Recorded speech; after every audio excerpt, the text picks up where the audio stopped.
Hello, എല്ലാവർക്കും സുഖമല്ലേ? അപ്പോൾ ഇന്ന് ഒരുപാട് നാളായിട്ട് ഞാൻ ആഗ്രഹിക്കുന്ന ഒരു അമ്പലത്തിലോട്ടാണ് കേട്ടോ ഞാൻ പോകുന്നത്. എന്നെ അറിയാവുന്നവർക്ക് അറിയായിരിക്കും അമ്പലത്തിൽ പോകുന്നത് എനിക്ക് എത്രത്തോളം ഇഷ്ടമാണെന്നുള്ളത്. അപ്പോൾ നമ്മളിന്ന് പോകുന്നത് പ്രശസ്തമായിട്ടുള്ള ആറന്മുള അമ്പലത്തിലോട്ടാണ് കേട്ടോ. അപ്പോൾ നമുക്ക് കണ്ടാലോ. ഒരുപാട് നാളായിട്ട് പോകണം എന്ന് വിചാരിക്കുന്ന ആറന്മുള പാർത്ഥസാരഥി ക്ഷേത്രത്തിലോട്ടാണ് കേട്ടോ ഞങ്ങളിന്ന് പോകുന്നത്. പലപ്പോഴും അച്ഛനോട് സംസാരിക്കുന്നതിൻ്റെ ഇടയിൽ അവിടേക്ക് പോകാമെന്നും അമ്പലം കാണാമെന്നുമൊക്കെ ഒരുപാട് സംസാരിച്ചിട്ടുണ്ടെന്നുണ്ടെങ്കിലും അവിടേക്ക് പോകാനുള്ള ഭാഗ്യം കിട്ടിയത് ഈ ഓണത്തിലാണ് കേട്ടോ. വള്ളംകളികളെയും വള്ളസദ്യയെയും ഇത്തരത്തിലുള്ള അമ്പലങ്ങളെയും ഒക്കെ ഒരുപാട് സ്നേഹിക്കുന്ന എൻ്റെ ചേച്ചിയായിരുന്നു ഇത്തരത്തിലുള്ള ഐഡിയ മുന്നോട്ട് വെച്ചത്. നമുക്ക് ഈ വർഷം ആറന്മുള പോകാം എന്നുള്ളത്. ദൈവം വിചാരിച്ചതുപോലെ തന്നെ ഇവിടെ എത്തിച്ചേരാനും ഞങ്ങൾക്ക് സാധിച്ചു. ഞങ്ങളുടെ വീട്ടിൽ നിന്ന്, അതായത് കുന്നിക്കോട് നിന്നിട്ട് പത്തനാപുരം വഴി കൂടൽ, കോന്നി, കുമ്പഴ, പത്തനംതിട്ട ചെന്നിട്ട് അവിടുന്ന് ഇലന്തൂർ, തെക്കേമല കഴിഞ്ഞ് ആറന്മുള ഏകദേശം 1 മണിക്കൂർ യാത്രയാണ് കേട്ടോ ഞങ്ങളുടെ വീട്ടിൽ നിന്നും ആറന്മുളയിലേട്ടുള്ളത്. തിരുവിതാംകൂർ ദേവസ്വം ബോർഡിൻ്റെ ഏറ്റവും പ്രസിദ്ധമായ ക്ഷേത്രം കൂടെയാണ് ആറന്മുള പാർത്ഥസാരഥി ക്ഷേത്രം. മണ്ഡലപൂജയുടെ സമയത്ത് അയ്യപ്പനെ ചാർത്തുവാനുള്ള തങ്കയങ്കി സൂക്ഷിച്ചിരിക്കുന്നതും ഈ ക്ഷേത്രത്തിലാണ്. ചെന്നിത്തല തൊട്ട് റാന്നി വരെയുള്ള പമ്പാ നദിക്കരയിലെ 51 കരകളിലായിട്ടുള്ള പള്ളിയോടങ്ങളാണ് പ്രസിദ്ധമായിട്ടുള്ള ഉത്രട്ടാതി വള്ളംകളിയിൽ അരങ്ങേറുന്നത്. ക്ഷേത്രത്തിന് 4 കവാടങ്ങളാണ് കേട്ടോ ഉള്ളത്. കിഴക്കേ കവാടം വഴി വേണം നമ്മൾ ക്ഷേത്രത്തിനുള്ളിലേക്ക് പ്രവേശിക്കാനായിട്ട്. പുറത്തുനിന്ന് കാണുമ്പോൾ തന്നെ അതിൻ്റെ ആർക്കിടെക്ചർ എത്രത്തോളം മനോഹരമാണെന്നുള്ളത് നമ്മൾ വല്ലാണ്ട് നോക്കി പോകും കേട്ടോ. രാവിലെ 6 മണിക്കായിരുന്നു ഞങ്ങൾ വീട്ടിൽ നിന്ന് ഇറങ്ങിയിട്ടുണ്ടായിരുന്നത്. ഏകദേശം 7 മണി കഴിഞ്ഞപ്പോഴേ ഞങ്ങൾ അമ്പലത്തിൽ എത്തിയിട്ടുണ്ടായിരുന്നു കേട്ടോ. വലിയ തിരക്കില്ലായിരുന്നു ഞങ്ങൾ വന്നപ്പം. മഹാവിഷ്ണുവിൻ്റെ സ്വരൂപത്തിലാണ് ഇവിടെ ഇരിക്കുന്നത്. അതുകൊണ്ട് തന്നെ ഭഗവാന് ഏറ്റവും ഇഷ്ടമായിട്ടുള്ള താമരപ്പൂവാണ് കേട്ടോ ഇവിടുത്തെ മിക്ക ചടങ്ങിൻ്റെയും ഹൈലൈറ്റ്.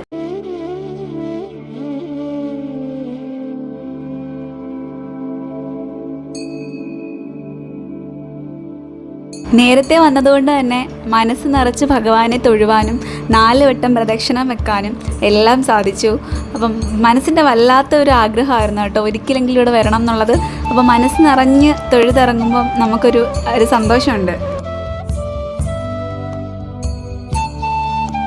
തൊഴുതിറങ്ങിയതിന് ശേഷം ഞങ്ങൾ നേരെ പോയത് ക്ഷേത്രത്തിൻ്റെ തന്നെ കൂടെയുള്ള പമ്പയാറിൻ്റെ തീരത്തേക്കാണ് കേട്ടോ. അവിടെയാണ് വളരെ പ്രശസ്തമായിട്ടുള്ള ആറന്മുള ഉത്രട്ടാതി വള്ളംകളി നടക്കുന്നത്. നിറയെ കൽപ്പടവുകളുള്ള ആർക്കിടെക്ചർ കൊണ്ട് നമ്മളെ വല്ലാണ്ട് വിസ്മയിപ്പിക്കുന്ന ശില്പങ്ങളും കൽപ്പടവുകളുമാണ് കേട്ടോ ഇവിടുത്തെ പ്രത്യേകത. അപ്പം വല്ലാത്തൊരു ഫീലാണ് ഇവിടെ വന്ന് നിൽക്കാൻ. ആ കാറ്റും ആ ശക്തമായിട്ട് ഒഴുകുന്ന ആ ഒരു പമ്പയാറും അതിൻ്റെ കൂടെ ഈ രാവിലെയും കൂടെ ആകുമ്പോഴത്തേക്ക് അതൊരു വല്ലാത്ത ഫീലാണ്. ഞാൻ പറഞ്ഞിരുന്നല്ലോ ഞങ്ങൾ കുറച്ച് നേരത്തെ വന്നിരുന്നത് കൊണ്ട് തന്നെ അധികം തിരക്കുണ്ടായിരുന്നില്ല. പക്ഷെ കുറച്ച് കഴിഞ്ഞപ്പോഴത്തേക്കും അത്യാവശ്യം നല്ല തിരക്കുണ്ടായിരുന്നു. അപ്പോൾ ഞാൻ മുമ്പ് പറഞ്ഞതിൻ്റെ കൂട്ട് തന്നെ ആറന്മുള പാർത്ഥസാരഥി ക്ഷേത്രത്തിലെ ഏറ്റവും പ്രധാനപ്പെട്ട ഒരു വഴിപാടാണ് വള്ളസദ്യ നടത്തുക എന്നുള്ളത്. അപ്പം നമ്മുടെ ആഗ്രഹം നടക്കും എന്നൊക്കെയാണ് പറയുന്നത്.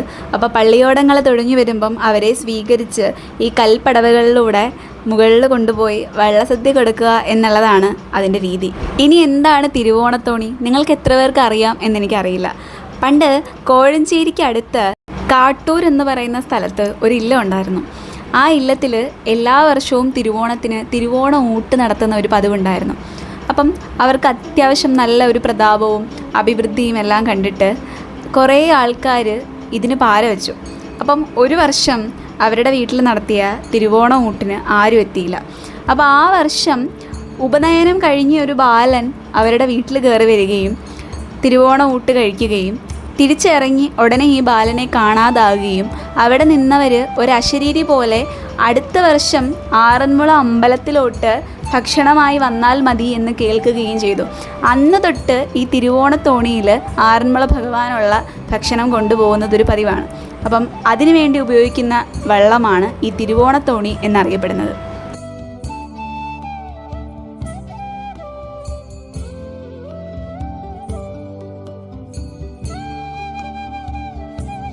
എത്രമാത്രം മനോഹരമായ ഐതിഹ്യങ്ങളാണല്ലേ. അപ്പം ഇതിലെടുത്ത് പറയേണ്ട ഒരു കാര്യം എന്ന് പറഞ്ഞാൽ അന്നത്തെ കാലത്തെ ആർക്കിടെക്ചറിനെ പറ്റിയിട്ടാണ് കേട്ടോ. അതായത് ഭാവിയിൽ എപ്പോഴെങ്കിലും പമ്പയാറിൽ വെള്ളം കയറിയാൽ ആറന്മുള ക്ഷേത്രത്തിൽ അത് പ്രവേശിക്കരുത് എന്ന് മനസ്സിൽ കണ്ടുകൊണ്ട് തന്നെ ഈ പമ്പയാറിനെക്കാട്ടിൽ ഒരുപാട് ഉയരത്തിലാണ് ആറന്മുള പാർത്ഥസാരഥി ക്ഷേത്രം സ്ഥിതി ചെയ്യുന്നത്. അതായത് ഞാൻ നിങ്ങളെ കാണിച്ചതിൻ്റെ കൂട്ട് തന്നെ 4 ഭാഗത്തും കൽപ്പടവുകളാണ്.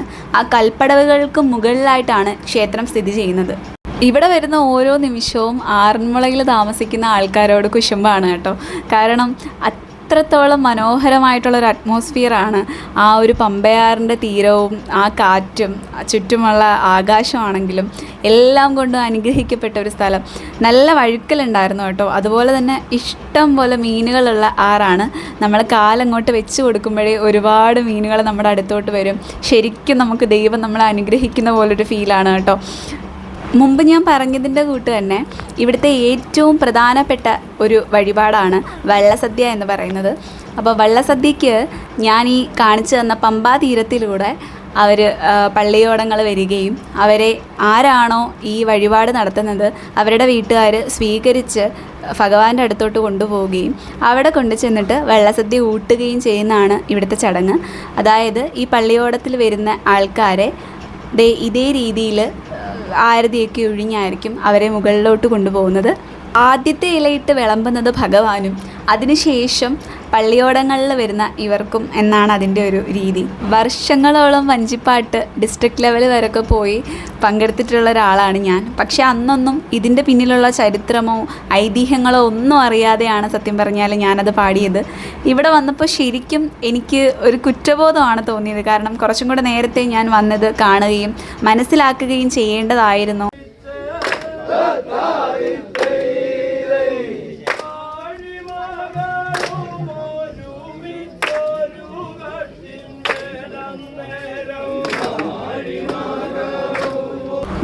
ഇതേ രീതിയിൽ പള്ളിയോടങ്ങൾ പാട്ടുപാടി തുഴഞ്ഞാണ് വരുന്നത്. പാടുന്നത് വഞ്ചിപ്പാട്ടായിരിക്കും. ഓരോ പള്ളിയോടങ്ങൾക്കും അവരുടെ കരയുടേതായിട്ടുള്ള ഒരു പേര് കാണും. അപ്പോൾ വഞ്ചിപ്പാട്ട് പാടിപ്പാടിയാണ് അവർ വരുന്നത്. വരുമ്പോൾ ആരാണോ വഴിപാട് നടത്തുന്നത് അവരെ ആരതി ഒഴിഞ്ഞ് സ്വീകരിച്ച് വലം വെച്ചിട്ടാണ് അവർക്ക് വള്ളസദ്യ കൊടുക്കാറുള്ളത്.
സ്വീകരിച്ചു കൊണ്ടുവരുന്ന അവരെ ഇതുപോലെ വലം വെച്ചിട്ടാണ് കേട്ടോ അവർക്ക് വള്ളസദ്യ കൊടുക്കുന്നത്.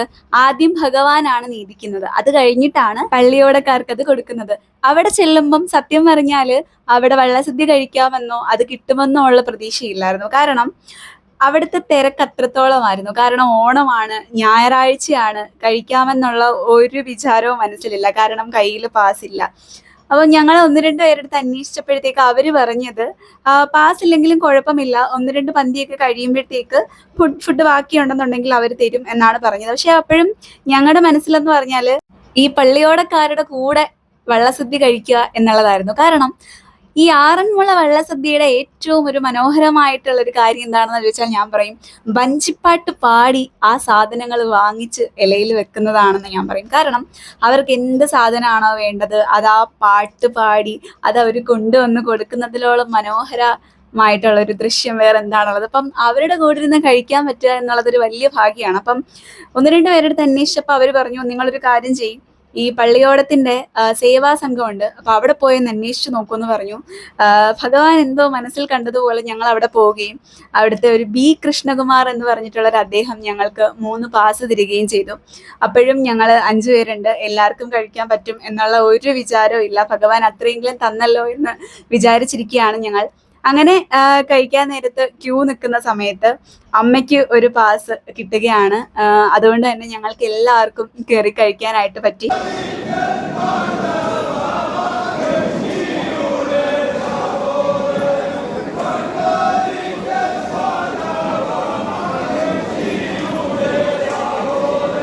ഞാൻ പറഞ്ഞില്ലേ വള്ളസദ്യയുടെ ഏറ്റവും മനോഹരമായിട്ടുള്ളൊരു ഭാഗം ഈ വഞ്ചിപ്പാട്ട് പാടി അവർ ചോദിക്കുന്ന സാധനങ്ങൾ കൊണ്ട് കൊടുക്കുക എന്നുള്ളതാണെന്ന്. അപ്പം ഞാൻ പറഞ്ഞതിൻ്റെ കൂട്ട് അവരെന്ത് ചോദിച്ചാലും അത് കൊടുക്കണം. ചിലപ്പം കൊട്ടാരക്കര ഗണപതി അമ്പലത്തിലെ ഉണ്ണിയപ്പം ആയിരിക്കും, ചിലപ്പോൾ അവലായിരിക്കും, ചിലപ്പോൾ തൈരായിരിക്കും, ചിലപ്പോൾ പുളിശ്ശേരി ആയിരിക്കും, ചിലപ്പോൾ സാമ്പാറായിരിക്കും. അവരെന്താണോ ചോദിക്കുന്നത് അത് കൊടുക്കുക എന്നുള്ളതാണ്. ആറന്മുള വള്ളസദ്യയെ പറ്റി പറയുകയാണെന്നുണ്ടെങ്കിൽ ഏകദേശം 64 കൂട്ടം കറികളാണ് കേട്ടോ ഇതിൽ വരുന്നത്. അതിൽ നമ്മളൊരു സദ്യയിൽ എക്സ്പെക്റ്റ് ചെയ്യാത്ത സാധനങ്ങൾ വരെ അതിലുണ്ട്. അതും വളരെ ടേസ്റ്റ് ആയിട്ടുള്ളൊരു സദ്യയാണ് കേട്ടോ. ഉണ്ണിയപ്പം, പരിപ്പ് വട, അതുപോലെ നമ്മുടെ എള്ളുണ്ട, ഇതൊക്കെ ആരെങ്കിലും ഒരു സദ്യയിൽ എക്സ്പെക്റ്റ് ചെയ്യോ? ഇല്ല. അപ്പം ഞങ്ങളെക്കാട്ടിൽ കൂടുതൽ ഈ ഒരു സദ്യ ഒരുപാട് ആസ്വദിച്ച് കഴിച്ചത് നിധിയാണ് കേട്ടോ. ആറന്മുള വള്ളസദ്യയിൽ നമ്മൾ ഒരിക്കലും മറക്കാൻ പാടില്ലാത്തൊരു പാർട്ടാണ് അത് നമുക്ക് വിളമ്പിത്തരുന്ന ആൾക്കാർ കേട്ടോ. കാരണം ഒരുപാട് വിഭവങ്ങൾ ഉള്ളതുകൊണ്ട് തന്നെ അവർക്ക് ഒരുപാട് വട്ടം നടന്ന് കഷ്ടപ്പെട്ടിട്ടാണ് അവർ ആ സദ്യ നമുക്ക് വിളമ്പിത്തരുന്നത്. അപ്പോൾ കഴിക്കുമ്പോഴെപ്പോഴും നിങ്ങൾ അത് മനസ്സിൽ വെച്ചിട്ട് വേണം കഴിക്കാനായിട്ട്. അവിടെ ഇരുന്ന് കഴിക്കുമ്പോൾ കംപ്ലീറ്റ് ഞങ്ങളുടെ മനസ്സിലെ ചിന്ത ഒരുപാട് ദൂരെയല്ല അമ്പലം, അറിയാത്ത സ്ഥലമല്ല, അച്ഛൻ്റെ ഒരുപാട് റിലേറ്റീവ്സ് ഉള്ള സ്ഥലമാണ്, അച്ഛന് മാനസികമായിട്ട് ഒരുപാട് അടുപ്പമുള്ള സ്ഥലമാണ്. പക്ഷേ എന്നിട്ട് ഇവിടെ വരാൻ എന്താണ് ഇത്രയും വൈകിയതെന്നായിരുന്നു ഞങ്ങളുടെ മനസ്സിലെ ചിന്ത. അമ്മ പറയാറുള്ളതിൻ്റെ കൂട്ട് നമ്മൾ മാത്രം ഭഗവാനെ കാണാൻ വിചാരിച്ചാൽ പോരാ, ഭഗവാനും കൂടെ വിചാരിക്കണം നമ്മളെ കാണണം എന്നുണ്ടെങ്കിൽ എന്ന് എനിക്കും ചില സമയത്ത് തോന്നാറുണ്ട്. കാരണം പലപ്പോഴും ആറന്മുള അമ്പലത്തിൽ പോയാലോ എന്ന് പറഞ്ഞിട്ടുള്ളപ്പോൾ പോലും അത് സാധിച്ചിട്ടില്ല. ഈ വർഷത്തെ ഓണത്തിനാണ് സത്യം പറഞ്ഞാൽ ഞങ്ങൾക്ക് ഈ ഒരു പുണ്യം കിട്ടിയത്. എത്ര പറഞ്ഞാലും ആ ഒരു നന്ദി മറക്കാൻ പറ്റില്ല കേട്ടോ. കാരണം ആ ബി കൃഷ്ണകുമാർ എന്ന് പറഞ്ഞൊരു മാമൻ കൂപ്പൺ തന്നതുകൊണ്ട് മാത്രമാണ് ഞങ്ങൾക്ക് കഴിക്കാനായിട്ട് പറ്റിയത്. അതും ഒരു ദൈവത്തിൻ്റെ കടാക്ഷമായിട്ട് ഞങ്ങൾ കൂട്ടുകയാണ്. ഇതിനെ ഒരു സാധാ അന്നദാനമായിട്ട് കാണുന്നവരാണ് നിങ്ങളെന്നുണ്ടെങ്കിൽ നിങ്ങളുടെ ആ ഒരു ചിന്ത മാറ്റണമെന്നേ ഞാൻ പറയുള്ളൂ. ആറന്മുളക്കാർക്ക് ഞാൻ ഈ പറയുന്നത് കുറച്ചും കൂടെ മനസ്സിലാവുമായിരിക്കും. ഇത് ദൈവത്തിൻ്റെ പ്രസാദമാണ്. അപ്പോൾ അതിനെ അത്രത്തോളം ഭക്തിയോടുകൂടിയും, ഭക്തി ഇല്ലെങ്കിലും റെസ്പെക്റ്റോടു കൂടിയും അതിനെ കഴിക്കാൻ നിങ്ങൾ ശ്രദ്ധിക്കുക. മധ്യ തിരുവിതാംകൂർ ആയതുകൊണ്ട് തന്നെ സദ്യ കഴിക്കുന്ന രീതിയിലും പകുതിയോളം കറികളിലും അങ്ങനെ വലിയ വ്യത്യാസങ്ങളൊന്നും ഇല്ലായിരുന്നു. ആദ്യം ചോറ്, പരിപ്പ്, പപ്പടം, അത് കഴിഞ്ഞിട്ട് സാമ്പാർ, അത് കഴിഞ്ഞിട്ട് പായസം, ഇതേ ഓർഡറിൽ തന്നെ ആയിരുന്നു കേട്ടോ. എന്നെ ഏറെ അത്ഭുതപ്പെടുത്തിയ ഒരു കാര്യം എന്താണെന്ന് ചോദിച്ചാൽ ചമ്മന്തിപ്പൊടി, അവല്, അതുപോലെ തന്നെ വഴുതനങ്ങ വറുത്തത്, പഴം നുറുക്ക്, അതുപോലെ ഓലൻ തുടങ്ങിയ നമ്മൾ സദ്യയിലൊട്ടും കണ്ടിട്ടില്ലാത്ത വിഭവങ്ങൾ ഉൾപ്പെടെ സദ്യയിലുണ്ടായിരുന്നു എന്നുള്ളത് ഒരു കൗതുകമുള്ളൊരു കാര്യമാണ് കേട്ടോ. അത് വെറുതെ എങ്ങനെ ഉണ്ടാക്കി വെച്ചിരിക്കുന്നതെന്നല്ല, ഭയങ്കര ടേസ്റ്റ് ആയിട്ടാണ് കേട്ടോ. അപ്പം സദ്യ കഴിക്കുന്നതിനിടയിൽ 1-2 വട്ടം അപ്പുറത്തോട്ടാണ് എൻ്റെ കണ്ണു പോയത്. കാരണം തൊട്ടപ്പുറത്ത് വഞ്ചിപ്പാട്ടൊക്കെ പാടിയിട്ടാണ് ഓരോ സാധനങ്ങൾ വാങ്ങിച്ചുകൊണ്ടിരിക്കുന്നത്. അപ്പം അതും കണ്ട് ആ ഒരു കൗതുകത്തിലാണ് കേട്ടോ സത്യം പറഞ്ഞാൽ ഞാൻ കഴിച്ചുകൊണ്ടിരിക്കുന്നത്.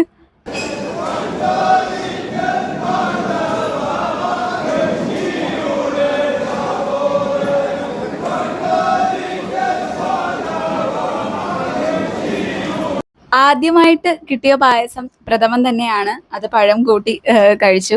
അത് കഴിഞ്ഞിട്ട് അതിൻ്റെ കൂടെ തന്നെ കടല പായസവും പയറ് പായസവും തുടങ്ങിയ പാൽ പായസവും ഒക്കെ അതിൻ്റെ കൂടെ തന്നെ വരും. ഭയങ്കര ടേസ്റ്റ് ആയിരുന്നു കേട്ടോ. മധുരം ഇഷ്ടപ്പെടുന്നവർക്ക് പറ്റിയ ഒരു വെജിറ്റേറിയൻ ഫീസ്റ്റ് എന്നൊക്കെ നമ്മൾ പറയില്ലേ, അതുപോലെ ആയിരുന്നു കേട്ടോ. പാൽ പായസത്തിനൊക്കെ ഭയങ്കര ടേസ്റ്റ് ആയിരുന്നു കേട്ടോ. അതിങ്ങനെ കുഴച്ച് കഴിക്കുക എന്നുള്ളതായിരുന്നു എൻ്റെ അപ്പോഴത്തെ ഒരു ഇഷ്ടപ്പെട്ട. ഭഗവാൻ നമുക്ക് പ്രസാദം തരുമ്പം അതിൽ നമ്മൾ ഫുൾ പാർട്ടിസിപ്പേഷൻ കൊടുത്തിട്ട് വേണം എഴുന്നേക്കാൻ. ഞാൻ അവസാനം രസവും പച്ചമോരും കുടിച്ചിട്ടാണ് ഞാൻ ആ സദ്യയുടെ അടുത്ത് നിന്ന് എഴുന്നേറ്റത്. സദ്യ കഴിച്ചിട്ട് പുറത്തിറങ്ങിയതിന് ശേഷം മനസ്സിൽ തോന്നിയൊരു കാര്യമാണ് ഇവിടുത്തെ ഓർമ്മയ്ക്കായിട്ട് എന്തെങ്കിലും വാങ്ങിക്കണം എന്നുള്ളത്. അപ്പോൾ 1-2 കടയിലൊക്കെ കയറി കുറച്ച് സാധനങ്ങളൊക്കെ ഞങ്ങൾ വാങ്ങിച്ചിട്ടുണ്ടായിരുന്നു. ഒരുപാട് നാളത്തെ ആഗ്രഹമായിരുന്നു ഒരു രാമായണം വാങ്ങിക്കണം എന്നുള്ളത്. ദൈവം അനുഗ്രഹിച്ച് ഇന്നത് പറ്റി. അത് കഴിഞ്ഞിട്ട് പിന്നെയും 2-3 കടയിലൊക്കെ കയറണമായിരുന്നു വേറെയും ചില സാധനങ്ങളൊക്കെ വാങ്ങിക്കാനായിട്ട്. നിങ്ങൾക്ക് അറിയാമായിരിക്കും, ആറന്മുള പോകുമ്പോൾ നമ്മൾ നാച്ചുറലി വാങ്ങിക്കുന്ന കുറച്ച് സാധനങ്ങളൊക്കെ തന്നെ വാങ്ങിച്ചുള്ളൂ. സത്യം പറഞ്ഞാൽ രാവിലെ വരുമ്പം ഇത്രയും മനസ്സ് നിറഞ്ഞ് ഇവിടുന്ന് പോകാൻ പറ്റും എന്നുള്ള വിശ്വാസമൊന്നും ഇല്ലായിരുന്നു. കാരണം ഓണമാണ്, തിരക്കുണ്ടാവും, ഞായറാഴ്ചയാണ്, തിരക്കുണ്ടാവും, പിന്നെ ഇത്രയും പ്രശസ്തമായിട്ടൊരു അമ്പലമാണ്, സ്വാഭാവികമായിട്ടും തിരക്കുണ്ടാവും. അപ്പം കയറി കഴിക്കാൻ പറ്റി, അതും പള്ളിയോടം കൂടെ കഴിക്കാൻ പറ്റി. ഭയങ്കര സന്തോഷമായിരുന്നു കേട്ടോ. എന്ന് വെച്ചാൽ ജീവിതത്തിൽ ഒരിക്കലും മറക്കാൻ പറ്റാത്തൊരു ദിവസം. ഓർമ്മകൾ മനസ്സിലുണ്ടാവുന്ന കാലം വരെയും ഇന്നിവിടുന്ന് കണ്ട ഒരു കാഴ്ചകളും മറക്കില്ല. ആ പള്ളിയോടങ്ങളും വള്ളംകളിയും വഞ്ചിപ്പാട്ടും വള്ളസദ്യയും ഭഗവാനെയും ഒരിക്കലും മറക്കില്ല. ജീവിതത്തിൽ ഒരിക്കലും മറക്കാത്തൊരു ദിവസമായിരുന്നു കേട്ടോ ഇന്നത്തെ ദിവസം. എനിക്ക് മാത്രമല്ല, എൻ്റെ വീട്ടിലുള്ള എല്ലാവർക്കും, ചേച്ചിക്കാണേലും, എൻ്റെ ചേച്ചിയുടെ ഒരുപാട് നാളത്തെ ആഗ്രഹമായിരുന്നു ആറന്മുള വരണമെന്നും വള്ളസദ്യ കഴിക്കണമെന്നുള്ളത്. അതുപോലെ തന്നെ നിധിയുടെ കാര്യവും. ഈ ഒരു ഓണത്തിന് കിട്ടിയ ഏറ്റവും വലിയ സമ്മാനമാണ് ഭഗവാനെ കാണാൻ പറ്റി എന്നുള്ളത്.